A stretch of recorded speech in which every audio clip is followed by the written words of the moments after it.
C'était un samedi ordinaire au quartier Trois-Métis. Stéphane s'était levé avec l'intention de boucler l'exploration de la ville de Port-Gentil. Voilà 2 semaines qu'il avait débarqué dans la capitale économique.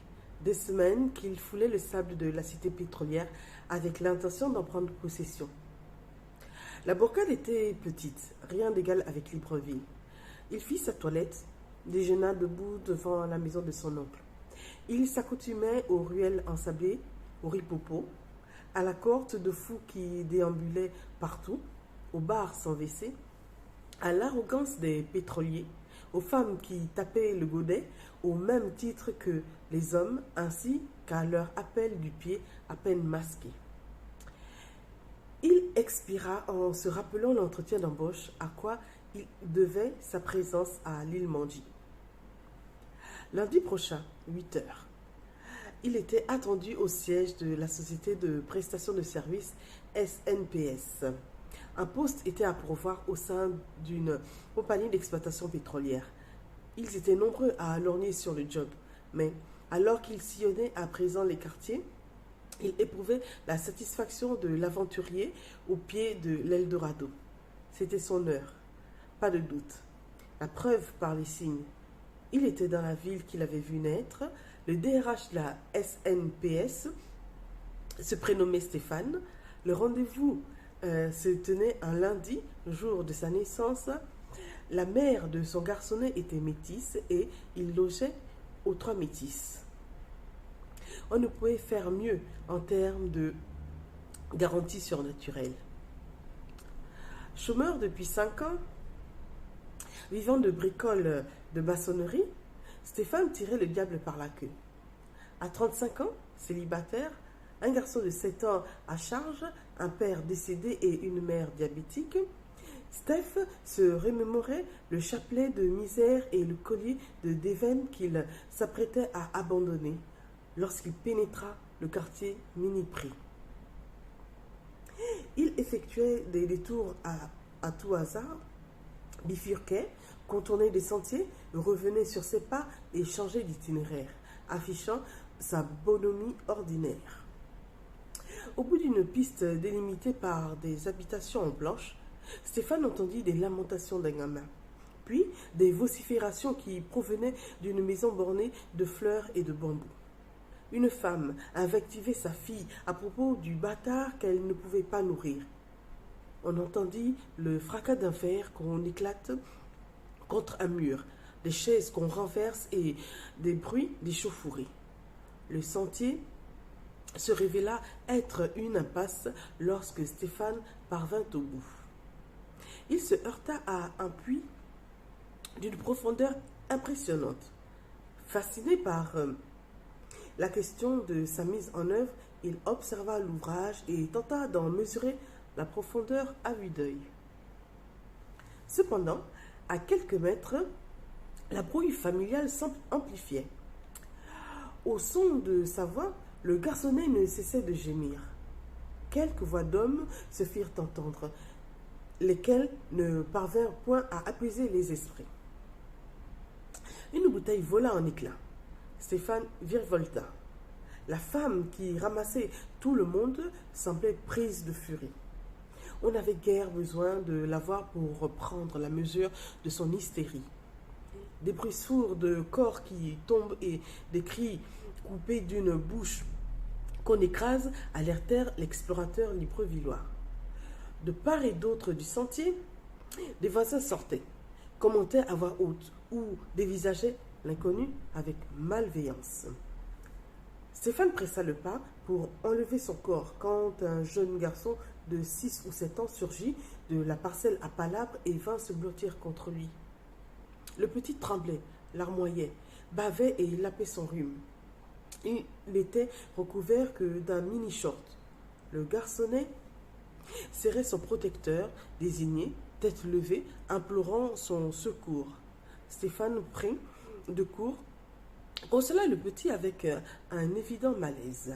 Au bout d'une minute, une femme mûre vêtue d'un pagne noué autour des reins, d'un t-shirt, pieds nus, la mèche déplacée, jaillit à son tour et se posta devant la palissade qui clôturait son logis.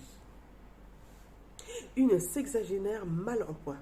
Elle toisa l'étranger, s'en prit au gamin, collé à ses pompes, puis lui intima l'ordre de regagner la maison. L'enfant s'agrippa à Stéphane et fit non de la tête. Bâtard, va, si tu ne rentres pas tout de suite à la maison.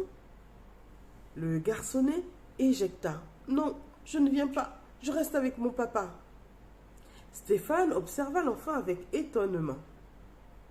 Bikini, qu'est-ce que tu dis? Lorsque le Librevillois leva les yeux vers la dame, il vit qu'elle l'examinait avec suspicion. Les voisins étaient presque tous au seuil de leur maison. Certains s'étaient approchés. Ils ne tenaient la distance que d'1 mètre. « Je reste avec mon papa », réitéra le petit. Stéphane tenta de se libérer, mais n'y parvient pas. Il sourit en direction de la femme qui le fusillait du regard. « Vous riez avec qui? C'est vous le père de cet enfant ?»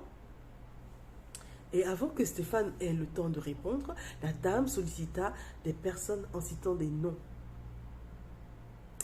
Dans son dos apparurent 3 gaillards baraqués comme des dockers en combinaison noire avec des chaussures de sécurité. « Madame, il y a confusion. Je suis de passage dans le quartier. Je ne connais pas cet enfant. »« Papa, ne me laisse pas. Mémé va me taper. »« Mais non. Petit, arrête de... » Stéphane tentait de se dégager des liens de bikini. « On dirait que l'enfant a reconnu son père, » observa un docker. Un murmure d'approbation gagna l'assistance. On entendit dire dans la mêlée qui entourait la scène: « Le voleur a 99 jours. La vérité sort toujours de la bouche des enfants. » Ou encore: « Quelle que soit la durée de la nuit, le jour finit toujours par se lever. » « Comment on vous appelle, monsieur ?» questionna le second docker. « Stéphane. Je m'appelle Stéphane à... »« Yvette !» s'écria la sexagénaire en se retournant. « Maman ?» répondit une voix émergeant d'une des pièces de l'habitat. « Viens nous dire ce qui se passe ici. Vos choses que vous faites en cachette vont se savoir aujourd'hui. »« Papa Stéphane, ne me laisse pas avec mémé Antoinette. » Voilà, je viens de vous lire une nouvelle écrite par Marcel Gaillot et Femme. Donc, cette nouvelle dont le titre est Mini Prix. Voilà, que vous pouvez retrouver dans ce recueil de nouvelles. Boupenza n'était pas hors jeu. La nouvelle dont le titre est Mini Prix, écrite par Marcel Gaillot et Femme, commence en fait de façon assez légère et puis se termine par un drame. Je n'en dis pas plus et je vous laisse la découvrir.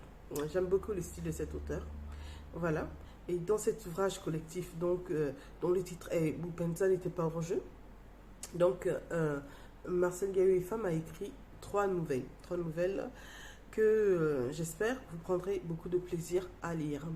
Voilà, nous avons lu Mini Prix.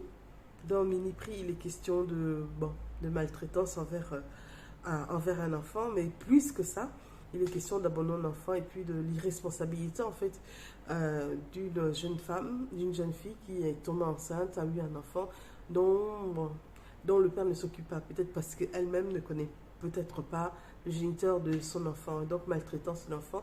La maltraitance vient du fait que l'enfant vit avec sa grand-mère qui n'en veut pas parce que c'est une bouche supplémentaire à nourrir dans un contexte familial assez difficile où, vivant dans un quartier populaire, dans une maison en planche, on sent déjà que les fins de mois sont difficiles et que nourrir une bouche supplémentaire n'était peut-être pas ce à quoi s'attendait la grand-mère. C'est une nouvelle magnifique. Je crois que ça a été l'un de mes coups de cœur. Non, je ne dirais pas ça. Bon, ça a été l'un de mes coups de cœur, en sachant que les 3 nouvelles écrites par Marcel Gaillot et Femme sont vraiment... valent le détour, en fait. Lisez-les. Lisez-les. Voilà. Qu'est-ce que je peux dire sur cet auteur? Laissez-moi vous donner quelques éléments comme ça sur la biographie de l'auteur qui n'en est pas à son premier essai. On le connaît déjà. C'était un dramaturge, un romancier, un nouvelliste, un poète. Donc, quelques éléments biographiques. Donc, dans ce recueil, il est dit: Marcel Ngayo Fam est un écrivain, plusieurs fois lauréat du grand concours BICIG, ami des arts et des lettres. Il tombe amoureux des livres à 13 ans quand sa mère l'inscrit au Centre culturel français Saint-Exupéry de Libreville. En 2014, il publie un recueil de poèmes dont le titre est Les choses de mon corps, lettres de mes nuits. C'est un recueil de poèmes qui est paru chez Edilivre. En 2017, il publie son premier roman, Bienvenue à Bangonoland. En 2019, il participe au prix RFI Théâtre avec sa pièce dont le titre est Cocorico. Et il a fait partie des 13 pièces. Cette pièce, donc Cocorico, a fait partie des 13 pièces présélectionnées. En novembre 2020, il publie chez Symphonia le recueil de nouvelles Si je mange, ma mère. En février 2021, son deuxième roman intitulé Bamboula Spaghetti paraît chez Symphonia. Voilà, autant dire que vous pouvez le retrouver dans plusieurs genres: poésie, nouvelles, romans, théâtre. Voilà, ça a été une petite plongée dans l'univers de Marcel Ngayo Fam avec sa nouvelle Mini Prix que je vous invite à lire une fois de plus.